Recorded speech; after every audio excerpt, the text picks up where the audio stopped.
To change turn signal for the Kia Niro 2017, you need a bulb like 237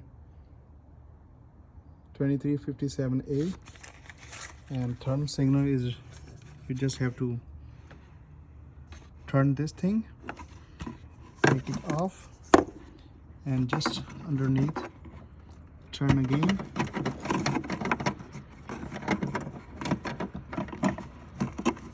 And here is the bulb, so just change it and do it again. Turn counterwise and clockwise to lock it, and close it.